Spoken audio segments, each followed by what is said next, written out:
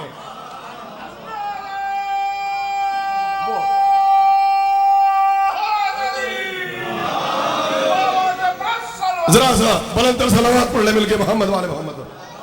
اب ذرا سا سنیں آپ، تو قرآن تو بڑی وزنی کتاب ہے بھائی، اس میں خالی ایک کتاب نہیں ہے، سارے انبیاء کے صحیفے۔ اس کو وہی سمجھائے گا جس میں 1 کم 1.25 لاکھ انبیاء، سب کے کمالات ہوں پلس محمد کے صفات اس کے اندر ہوں، وہی تو سمجھائے گا اس کتاب کو۔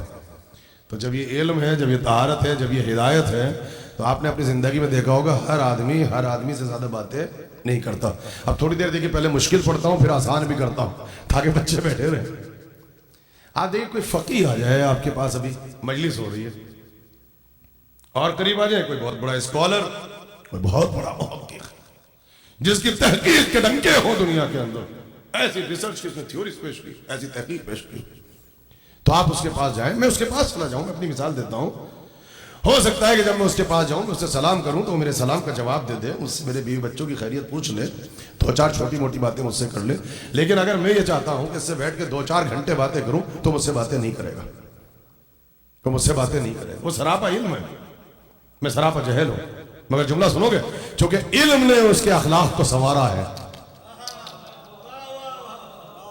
علم نے اس کے اخلاق کو سنوارا ہے، تو یہ پوسیبل ہے کہ وہ میرے سلام کا جواب دے، مجھ سے 2-4 چھوٹی موٹی باتیں کر بھی لے، میرے پاس آ کے بیٹھ جائے، مجھ سے میرے بچوں کی خیریت پوچھ لے، اس حد تک تو پوسیبل ہے۔ کیوں؟ چونکہ علم نے اس کے اخلاق کو سنوارا ہے۔ لیکن اگر میں یہ چاہوں کہ پارکنگ لاٹ میں اس کو پکڑ کے کھڑا ہو جاؤں اور اس کے سبجیکٹ سے متعلق اس سے باتیں کروں، تو اس کا سبجیکٹ کچھ ہے، روئے اس کی تھیوری نے، اس کی ریسرچ نے پورے گلوب کے اندر ہنگامہ کھڑا کر کے رکھا ہے، وہ مجھ سے باتیں نہیں کرے گا۔ لیکن اگر اسی کے کیلیبر کا کوئی آ جائے، کہاں پر ہے، تو آپ نے دیکھا ہوگا وہ مل کے باتیں کرے گا۔ تو عزیزان گرامی، قرآن ہمارے ہاتھوں میں ہے اور 2-4 چھوٹی موٹی باتیں ہم سے کر بھی لیتا ہے۔ یہ تو قرآن کا اخلاق علمی ہے کہ ہم جیسے جاہلوں کو بھی منہ لگا لیتا ہے۔ ارے کہاں ہے آپ؟ یہ تو قرآن کا اخلاق علمی ہے کہ یہ ہم جیسے جاہلوں کو بھی منہ لگا لیتا ہے، اور 2-4 چھوٹی موٹی آیتیں پڑھ کے اس کا مطلب نکال بھی لیتے ہیں۔ اقیموا الصلاۃ کی نماز پڑھو، آتوا الزکوٰۃ والزکوٰۃ دو، یہ 2-4 آیتیں پڑھ کے سامنے کا ظاہر کا مطلب نکال بھی لیتے ہیں۔ لیکن اگر میں یہ چاہوں کہ آج قرآن لے کے بیٹھ جاؤں اور گھنٹہ 2 گھنٹہ 4 گھنٹہ قرآن مجھ سے باتیں کرے، تو مجھ سے باتیں نہیں کرے گا۔ وہ سراپا علم ہے، وہ طہارت ہے، ہدایت ہے، نور ہے، اعجاز ہے، میں سراپا جہل ہوں۔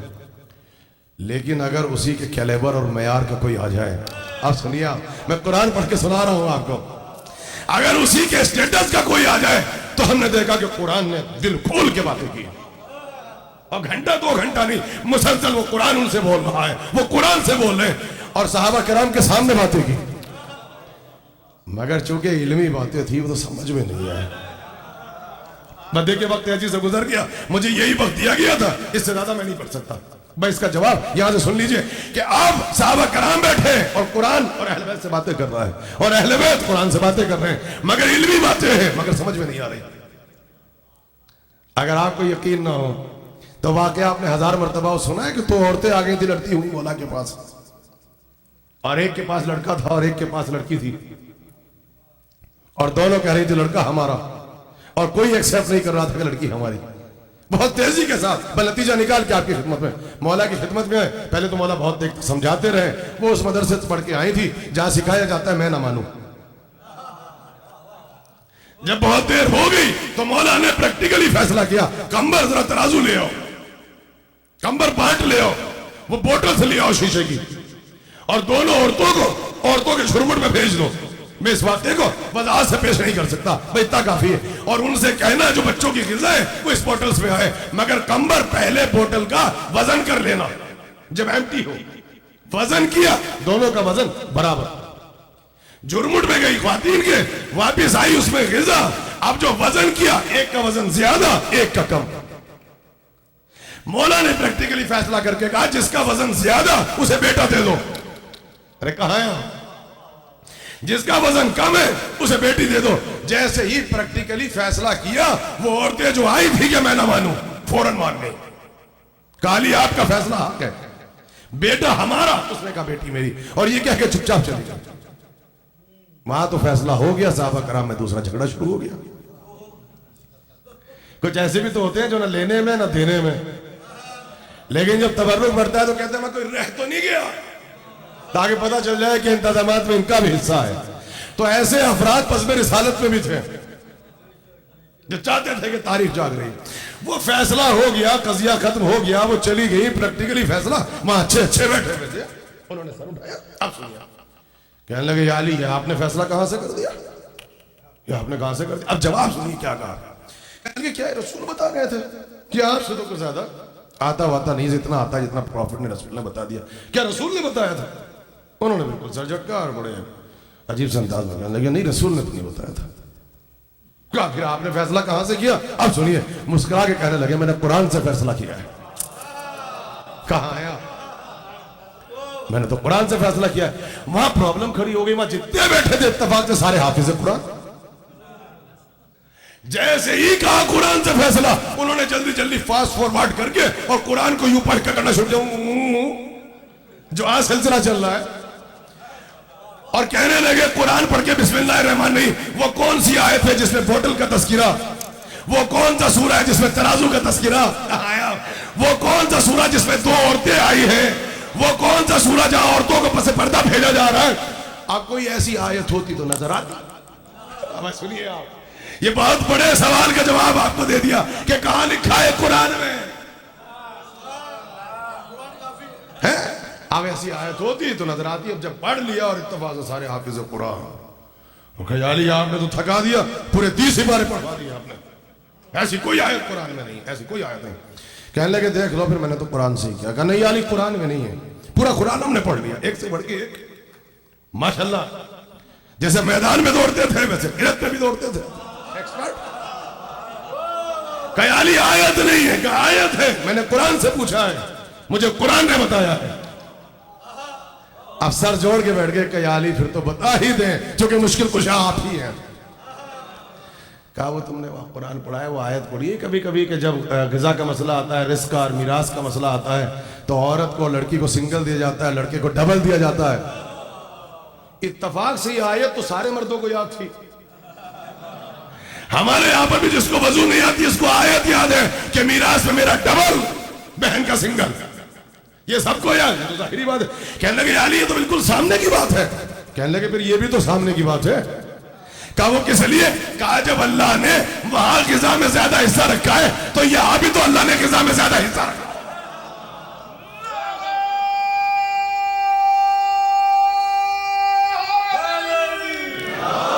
تو سارے صحابہ کرام یہ کہہ کے اٹھے, یعنی یہ سامنے کی بات تھی, ہمیں نظر کیوں نہیں آیا؟ کہ یہی تو بتانا چاہتے ہیں کہ نظر نہیں آیا یا قرآن نے منہ نہیں لگایا.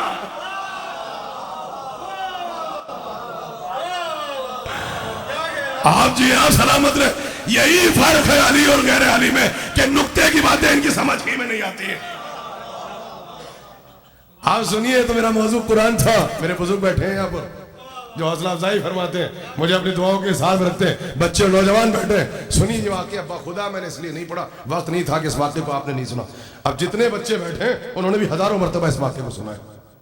پھر میں نے پڑھا کیوں؟ سبب ہے بیک گراؤنڈ.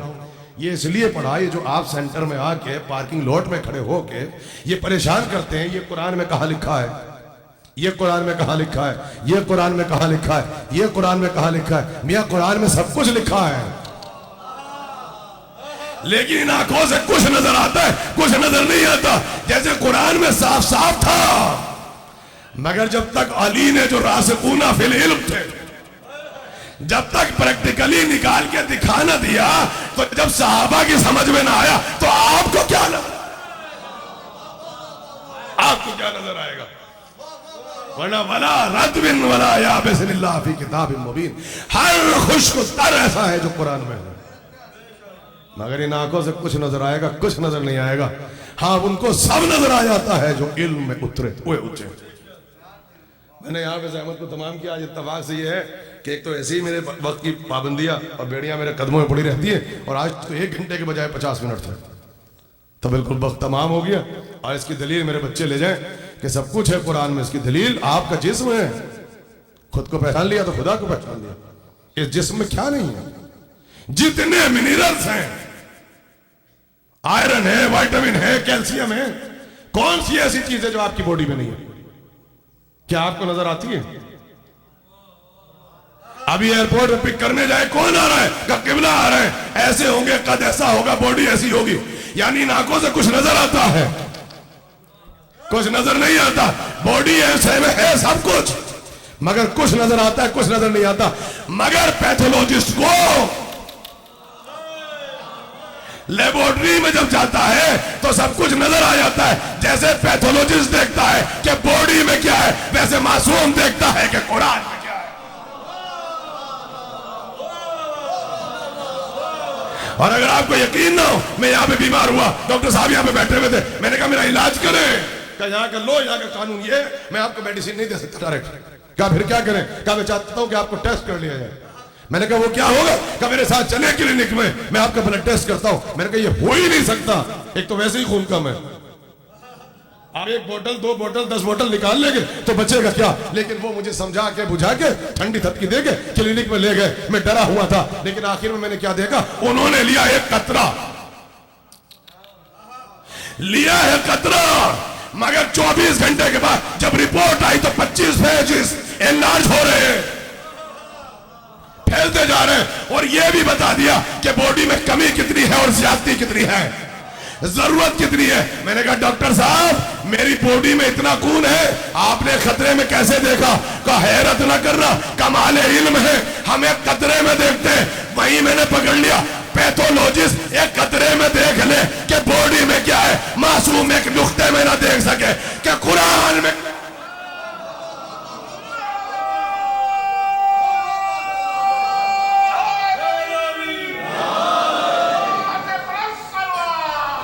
بس میرے عزیزوں,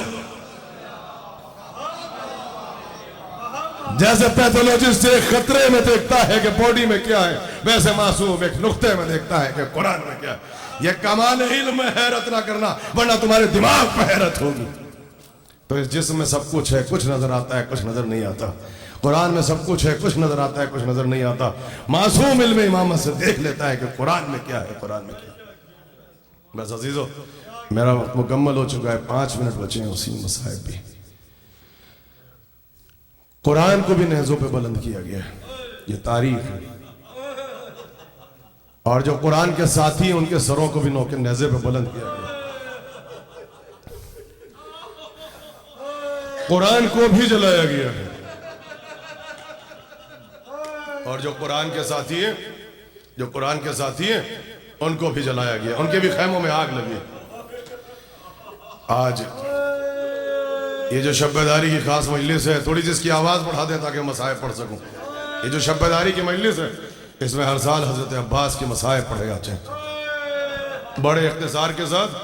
بس ایک تصور ہے جو ہمارے بزرگ علماء پڑھا کرتے تھے, اس کو سنیں. دیکھیے بالکل جب مصائب بھی سنیں تو نفسیات کو وسیلہ بنائیں. ہم میں سے کون ایسا ہے جس نے کسی کا غم نہیں اٹھایا؟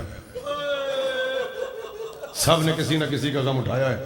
مگر آپ نے دیکھا کہ جب اطلاع آتی ہے, آپ ہند سے ہو, پاکستان سے ہو, تو ہوتا کیا ہے کہ پہلے جاتے ہیں گھر والوں کے پاس, تعزیت ہوتی ہے, محلے والے آتے ہیں, رشتہ دار آتے ہیں, اور جب سب چلے جاتے ہیں تو پہلا سوال ہوتا ہے کہ جب والدہ کا آخری وقت تھا کیا ہمیں یاد کیا؟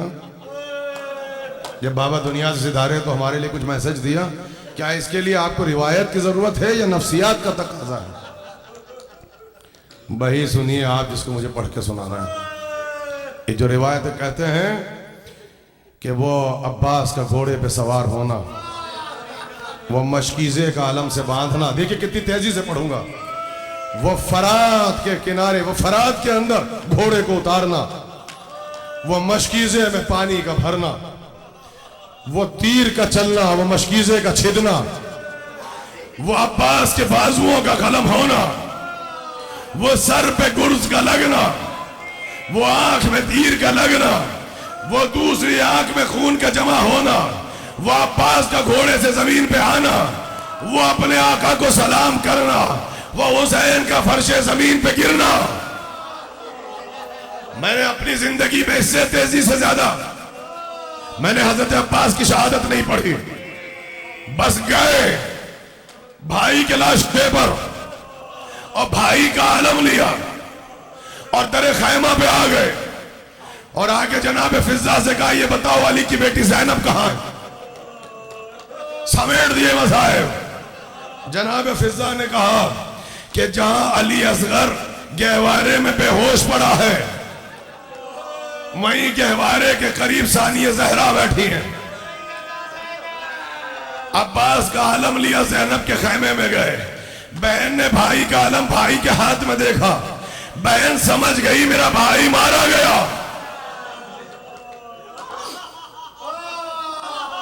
حسین نے علی کی ساری بیٹیوں کو جمع کیا، ساری بیٹیوں کو جمع کیا، ایک ایک کے سر پہ دستے سبقہ شفقت رکھا. یہ آخری تعزیت ہے جو بھائی نے بہنوں کو دی ہے. بہت گریہ ہوا ہوگا، بڑا ماتم ہوا ہوگا. کہتے ہیں جب کچھ افاقہ ہوا، ہم نے اپنے اساتذہ سے سنا، کہا کہ جب کچھ افاقہ ہوا، جب بیویاں چلی گئیں تو زینب نے بھائی سے پوچھا تھا کہ جب بھائی کے لاشے پہ پہنچے تو کیفیت کیا تھی، میرے عباس کا حال کیا تھا. تو یہ جو روایات آپ تک پہنچی یہ محضر شہادت حسین نے پڑھ کے بہن کو سنایا.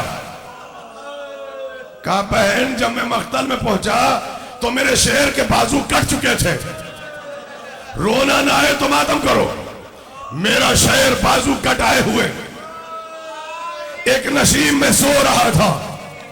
وہ شہادت پہ بابا کا وارث بنا، اس کے سر پہ گرز لگا تھا، اس کی آنکھ میں تیر لگا تھا، اس کی دوسری آنکھ میں خون جمع تھا. کہا بھائی پھر کیا ہوا؟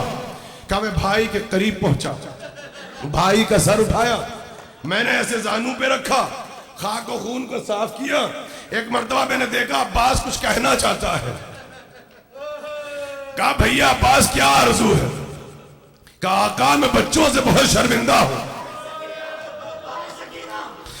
صبح سے آپ نے سب کے لاشیں اٹھائے، میرا لاشا اٹھانے کی زحمت نہ کرنا، میرا لاشا قیام حسینی میں نہ لے جانا، مجھے سکینہ سے شرم آتی ہے.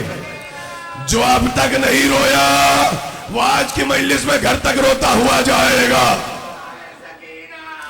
مجھے بچوں سے شرم آتی ہے. کہا بھیا پھر کیا ہوا؟ کہا عباس نے آہستہ سے کہا جب میں پیدا ہوا تو میں نے اپنی مادر گرامی سے سنا کہ میں نے جب آنکھ کھولی تو سب سے پہلے آپ کا چہرہ دیکھا. آقا میں زحمت نہ دیتا، میں اذیت نہ دیتا، مجبور ہوں، میرے ہاتھ کٹ گئے، میری آنکھ میں تیر لگا ہے، دوسری آنکھ میں خون جمع ہے. فرزند زہرا اگر زحمت نہ ہو میری آنکھ سے خون کو صاف کر دے تاکہ ایک مرتبہ آپ کا چہرہ دیکھ سکوں. لو رونے والوں. کہا پھر کیا ہوا؟ کہ میں نے عباس کی آنکھوں سے خون کو صاف کیا. عباس نے آنکھیں کھولی، مجھے دیکھا، السلام علیکہ یا ابا عبداللہ، السلام علیکہ یا حجت اللہ. رونے والوں سن لو مصائب. کہا سلام کیا، میں نے سلام کا جواب دیا، مگر کیا دیکھا؟ پیشانی پہ پسینہ ہے، جسم کانپ رہا ہے، جسم کانپ رہا ہے. میں نے ایک مرتبہ سینے پہ ہاتھ رکھا. عباس ذرا حوصلے سے کام لو، عباس ہمت سے کام لو. کہتے جب حسین نے یہ کہا تو ثانیہ زہرا اٹھی. کہا بھیا بھیا سب کچھ عباس نے آپ سے کہا، سب کچھ عباس نے آپ سے کہا، آپ نے بھائی سے کچھ نہ کہا، آپ نے بھائی سے کچھ باتیں نہ کی. رونے والوں سنو، بس سر جھکا کے کہا نہیں. جب دل دھڑک رہا تھا، پیشانی پہ پسینہ تھا، عباس سلام کر رہا تھا، میں نے سینے پہ ہاتھ رکھا، ناد علی کے حصار میں لیا اور میں نے ایک جملہ کہا، بھائی تم جب سے پیدا ہوئے تم نے کبھی ہمیں بھائی نہ کہا، ہمیشہ سید کہہ کے پکارا، سردار کہہ کے پکارا، یہ ابن رسول اللہ کہہ کے پکارا۔ عباس بیٹا میں نے تجھے بھائی سمجھ کے نہیں، بیٹا سمجھ کے پالا ہے۔ اکبر کو میں نے نہیں پالا، اکبر کو زینب نے پالا ہے۔ عباس تجھے میں نے پالا ہے، عباس تجھے میرے حق کا واسطہ، مجھے ایک مرتبہ بھائی کہہ کے آواز دے لے۔ یہ سننا تھا رونے والوں۔ زینب اٹھی، پہلو پہ ہاتھ رکھا اور ایک مرتبہ کہتی ہے بھیا آپ کو میرے حق کا واسطہ مجھے جلدی سے بتاؤ، کیا عباس نے آپ کو بھائی کہا؟ کیا عباس نے آپ کو بھائی کہا؟ حسین سمجھ گئے، بہن کا بازو پکڑا، ہاں زینب عباس نے مجھے بھائی کہہ کے پکارا۔ زینب نے سنا، فرات کا رکیا عباس یہ کیسی محبت ہے، ارے تم نے بھائی کو بھائی کہہ کے پکارا، ارے بہن کو کبھی ارے بہن کہہ کے نہ پکارا۔ عباس بس ایک مرتبہ ارے زینب کو ارے بہن کہہ کے پکار لو۔ جب تک زینب زندہ رہی بس ایک ہی حسرت رہی، بھیا ارے بہنوں کو بہن کہہ کے پکار لو۔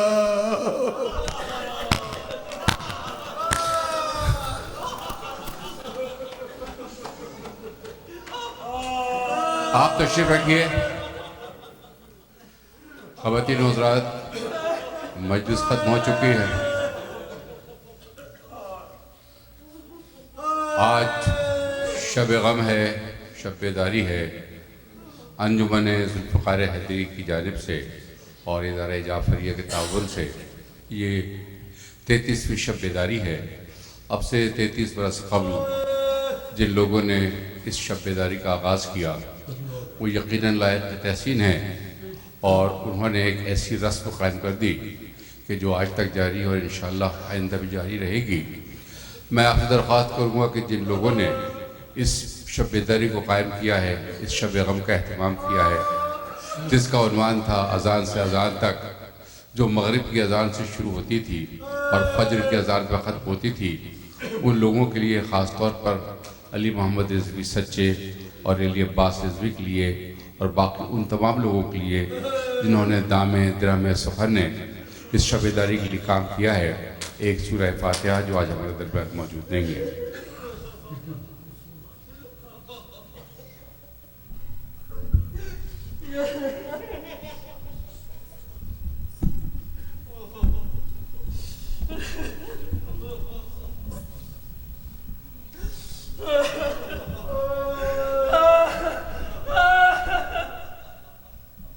صلوات بر محمد وآل محمد۔